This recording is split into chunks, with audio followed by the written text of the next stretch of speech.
Shalom saudaraku. Saudara, kita akan melihat Matius 12 ayat yang ke-31. Satu ayat yang sudah sering kita baca, sering kita dengar ulasannya. Sebab itu aku berkata kepadamu, segala dosa dan hujat manusia akan diampuni. Nah, ini kasih karunia saudaraku ya. Segala dosa apapun juga dan hujat apapun juga yang dilakukan manusia akan diampuni. Tetapi, nah ini saudara nggak boleh berhenti, tapi ada tetapinya. Tetapi hujat terhadap Roh Kudus tidak akan diampuni. Dan ayat 32, apabila seorang mengucapkan sesuatu menentang anak manusia, menentang Yesus Kristus, ia akan diampuni. Tetapi jika ia menentang Roh Kudus, ia tidak akan diampuni, di dunia ini tidak, dan di dunia yang akan datang pun tidak. Jadi ditegaskan bahwa nggak ada pengampunan di sini maupun nanti itu nggak ada kalau menentang Roh Kudus. Nah saudaraku, hujat terhadap Roh Kudus ini perlu kita pahami sebagai dosa yang tidak dapat diampuni. Itu yang seperti apa? Satu kali ada seorang bertanya pada saya, Pak, apakah orang yang disebut menentang Roh Kudus, orang yang disebut menghujat Roh Kudus itu adalah kalau kita ya dari gereja yang tidak karismatik, kemudian mendengar ada saudara-saudari Kristen karismatik, Pentakosta, mereka berkata-kata dalam bahasa roh, bahasa baru, kemudian diejek, dihina. Apakah seperti itu? Mereka berkata itu sesat, itu setan. Apakah yang seperti itu? Ya, ini pertanyaan yang sering saya dengar dari berbagai orang yang berbicara tentang, yang menanyakan tentang pengertian dosa menghujat Roh Kudus, dosa menentang Roh Kudus itu yang seperti apa. Nah, saudara, kita perlu pahami ya bahwa yang dimaksud dengan dosa yang tidak dapat diampuni atau dosa menghujat Roh Kudus itu seperti apa. Itu sebetulnya sebuah proses, bukan karena ketidaktahuan melihat ada orang yang penuh Roh Kudus kemudian berkata-kata dalam bahasa roh, kemudian dikatakan itu setan, itu iblis. Bukan yang seperti itu, tidak sesederhana itu maksud saya. Tapi ini sebuah proses. Setiap orang Kristen itu kan ada Roh Kudus, saudara ya. Orang nggak mungkin bisa mengaku Yesus Kristus sebagai Tuhan Juru Selamat dengan sepenuh hati kalau dia tidak menerima karya Roh Kudus dalam dirinya. Nah, untuk itu saudara, kita harus ngerti bahwa dosa menghujat Roh Kudus itu sebetulnya tahapnya itu diawali dengan yang saya sebut dengan memadamkan roh. Nah, saudara, di dalam ayat Rasul Paulus buat di Tesalonika 1 Tesalonika 5 ayat yang ke-19 itu satu kalimat saja, bunyinya janganlah padamkan roh. Jadi ada, saudaraku, orang yang memadamkan roh. Nah, kalau orang yang mengatakan ada yang kepenuhan Roh Kudus, kemudian berkata-kata dalam bahasa roh, kemudian dilarang, itu mungkin masuk kategori memadamkan roh. Kalau itu asli ya, betul-betul bukan karena emosi, tapi betul-betul Roh Kudus menjamah, Roh Kudus memenuhi, dan dia berkata-kata dalam bahasa roh, kemudian dikatakan, berhenti. Gitu ya, meskipun pengertian yang memerintahkan berhenti itu, ini bukan Roh Kudus, ini iblis gitu ya. Tetapi menurut saya itu kategorinya masuk memadamkan roh. Belum sampai kategori menghujat Roh Kudus. Orang yang menghujat Roh Kudus itu nggak mungkin dia tetap mengasihi Yesus. Kalau tidak tahu tentang karya Roh Kudus, iya barangkali. Dia belum bisa memahami akan bagaimana Roh Kudus itu bekerja dengan cara-cara yang berbeda dengan yang dia pahami, itu iya mungkin. Jadi itu memadamkan roh, saudara ya. Jadi kalau tadi katakan dia mencegah orang berbahasa roh, itu mungkin bisa masuk kategori memadamkan roh. Nah, kemudian lebih lanjut ada yang lebih serius, Itu juga perlu difahami, jangan dilakukan, saudaraku ya. Jangan melarang orang yang berkata-kata dalam bahasa roh, karena itu bisa memadamkan roh. Mungkin ada ayatnya. Nah sekarang dalam Efesus pasal yang keempat, ayatnya yang ke-30. Coba kita lihat, saudara. Ini tahap berikutnya, sebelum nanti tahap menentang dan menghujat Roh Kudus. Dan janganlah kamu mendukakan Roh Kudus Allah yang telah memeteraikan kamu menjelang hari penyelamatan. Jadi Roh Kudus itu adalah seorang pribadi yang karena dia pribadi, dia bisa didukakan. Dia bisa dilukai hatinya, saudara. Dia punya perasaan. Saudara, Roh Kudus itu roh yang manis dan lembut. Dia bekerja dengan lembut di dalam kehidupan umat Tuhan. Jangan jangan disakiti, saudara.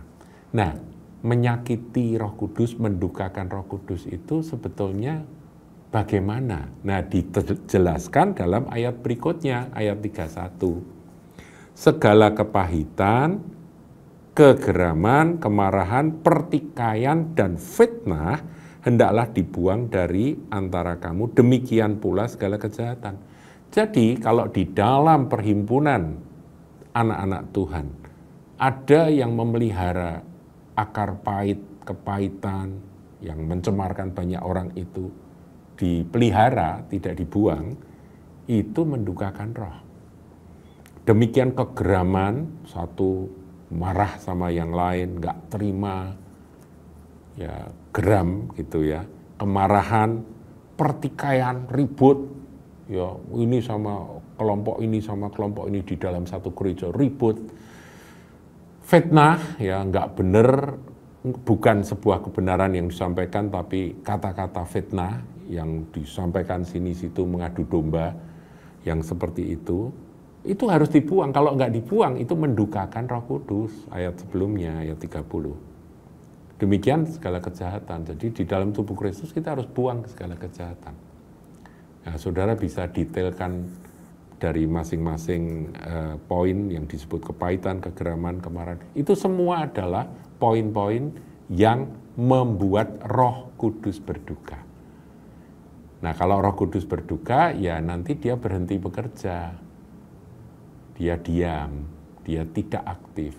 Kalau kita mau mengaktifkan Roh Kudus, gampang. Buang kepahitan, buang kegeraman, buang kemarahan, buang pertikaian, banyak memuji Tuhan, banyak berdoa, saling mengasihi, ya sebaliknya dari apa yang harus dibuang ini.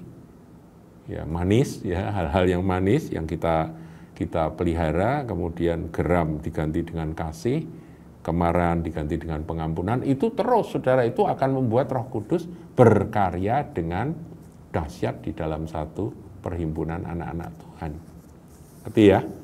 Itu tahap berikutnya. Dan tahap yang di atasnya yang disebut menghujat, menentang, ya menentang Roh Kudus, seperti orang-orang Yahudi yang dikatakan oleh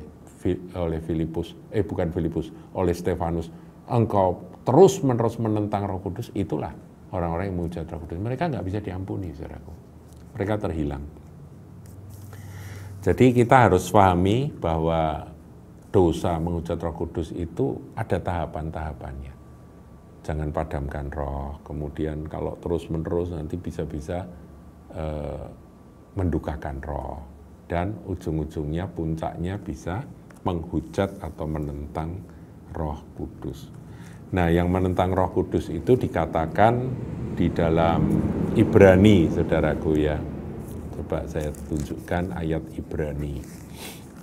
Ibrani 6 kita sudah sering bahas, tapi saya akan ulangi di sini. Dikatakan Ibrani 6 ayat 4, sebab mereka yang pernah diterangi hatinya.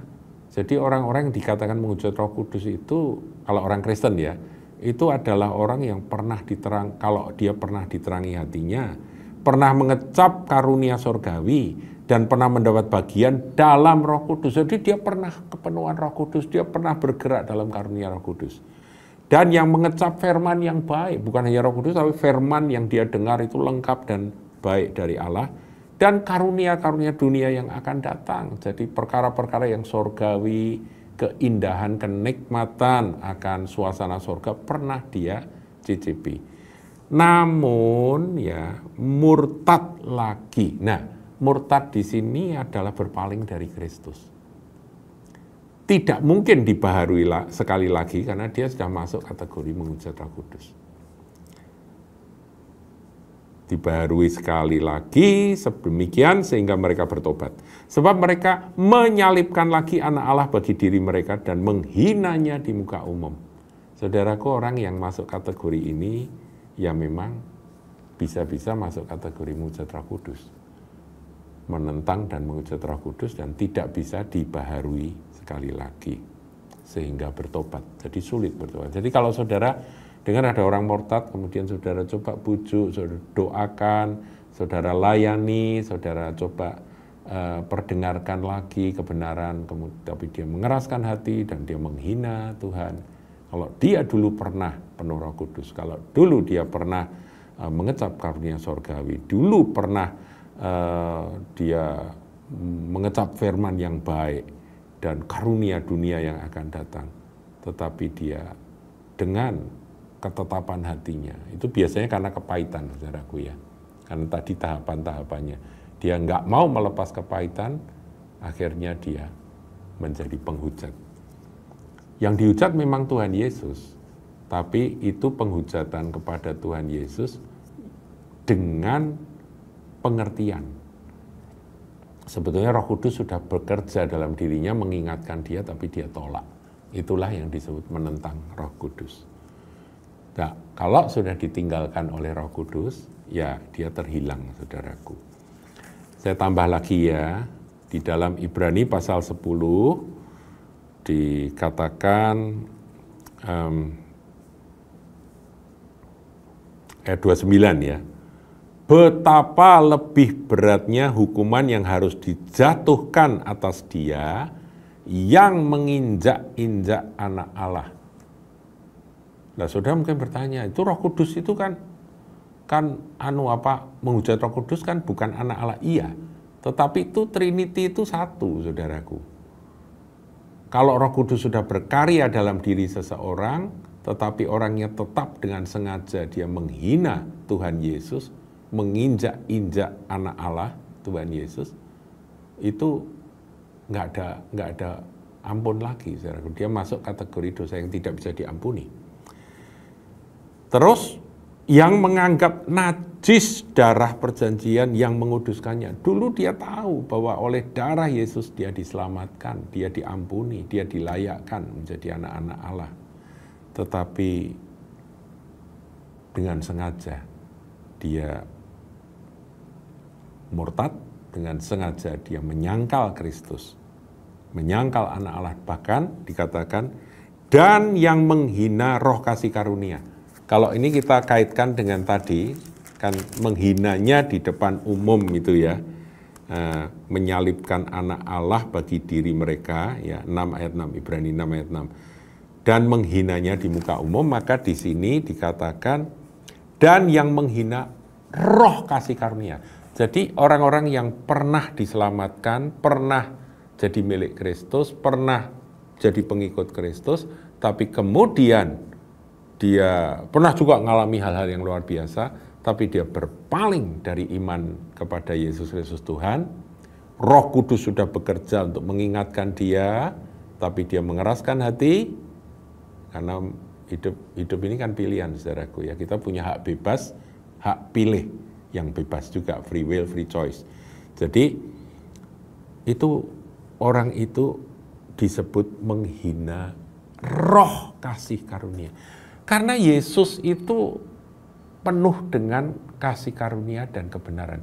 Yesus itu adalah Sang Firman menjadi manusia, dia disebut anak Allah, penuh kasih karunia dan kebenaran, saudaraku.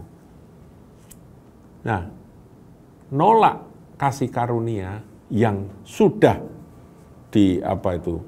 Roh Kudus sudah peringatkan, ini loh kasih karunia. Itu roh kasih karunia itu kalau ditolak, saudaraku, itu menghina roh kasih karunia. Nah, yang seperti ini masuk kategori tidak bisa diampuni.